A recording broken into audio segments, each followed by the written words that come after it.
الحمدللہ رب العالمین والصلاة والسلام علی سید الانبیاء والمرسلین اما بعد۔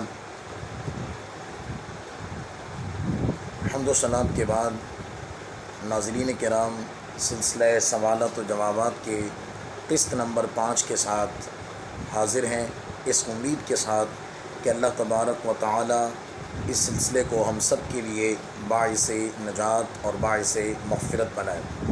آج کا سوال یہ ہے کہ کتنی انگلیوں کا سجدے میں لگانا فرض ہے اور کتنی انگلیوں کا سجدے میں لگانا واجب ہے۔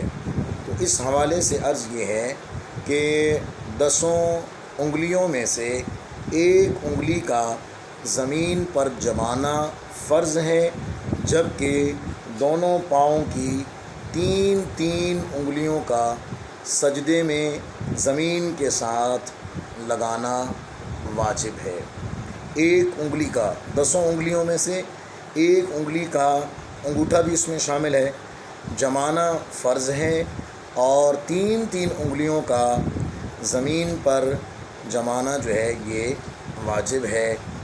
اگر ان میں سے 3 انگلیوں میں سے جو ہے وہ کوئی ایک انگلی بھی رہ جاتی ہے اور 3 مرتبہ سبحان اللہ کی مقدار جو ہے وہ اٹھی رہتی ہے پاؤں سے، تو ایسی صورت میں نماز مکروہ تحریمی ہوگی۔ اور اگر 10 پاؤں میں سے کوئی بھی انگلی زمین پر جم کر نہیں لگائیں گے تو فرض ادا نہیں ہوگا، بہرحال نماز ادا نہیں ہوگی۔ اس لیے اس حوالے سے ہمیں خاص طور پر غور اور فکر کرنا چاہیے۔ بعض احباب جو ہیں بالکل اس میں غفلت کرتے ہیں اور 10 کی 10 انگلیاں کو جو ہے وہ پیچھے کی طرف موڑ کر اس پر بیٹھ جاتے ہیں۔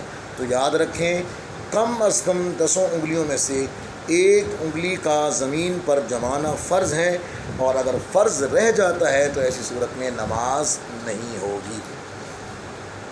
دوسرا سوال یہ ہے کہ نماز میں اگر کوئی بندہ سورت کی ترتیب آگے پیچھے کر لیتا ہے، مثلا اذا جاء نصر اللہ پہلی رکعت میں پڑھ لیتا ہے اور دوسری رکعت میں قل یا ایھا الکافرون پڑھ لیتا ہے، تو آیا ایسی صورت میں نماز کا کیا حکم ہوگا؟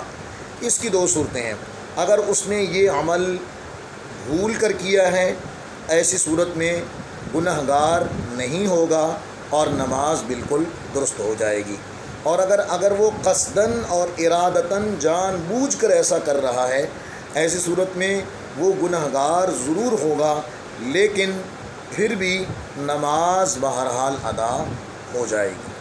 تیسرا سوال یہ ہے کہ کسی بھائی نے یہ پوچھا کہ انسان کے نامہ اعمال لکھنے کے لیے جو 2 مقرب فرشتے کرامن کاتبین موجود ہوتے ہیں، کیا وہ کرامن کاتبین نبی علیہ الصلاۃ والسلام کے ساتھ بھی موجود ہوتے ہیں؟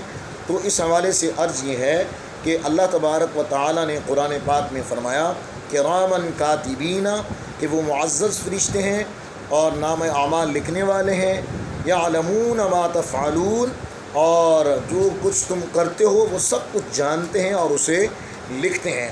تو اس قرآن پاک کے اطلاق کے اندر نبی پاک صلی اللہ علیہ وسلم بھی داخل ہیں، اور یہ فرشتے نبی پاک صلی اللہ تعالی علیہ وسلم کے ساتھ بھی ہوتے ہیں، کیونکہ نبی پاک صلی اللہ علیہ وسلم اگر اس حکم میں داخل نہیں ہے تو اس استثناء کی کوئی دلیل ہماری نظر سے نہیں گزری۔ البتہ اس حکم میں نبی پاک صلی اللہ تعالی علیہ وسلم بھی داخل ہیں۔ اللہ کریم ہم سب کو توفیق عمل نصیب فرمائے، آمین بجاہ النبی امین صلی اللہ علیہ وسلم۔